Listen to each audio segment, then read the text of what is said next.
Assalomu alaykum qadrdonlar.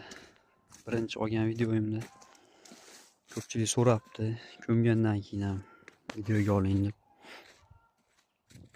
Mana ko'milgan holati. 8 ta qator, 700 tub onor. Ko'milgandan keyin ishlovi bor, haydash kerak o'rtasini. Iloji bo'lsa imkoniyatga qarab go'ng solish kerak. Mana shu ko'ylangan joyiga, mana shu qator go'ng solib chiqsa hosildorlik 2 barobar oshadi.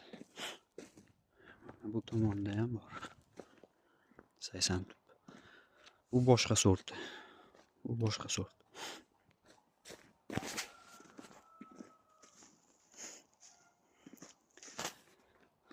Kesilish jarayonini ham ko'rsating debdi. Xudo xohlasa inshaalloh bahorda ochilganda kesilishini ko'rsataman. Abriskasini.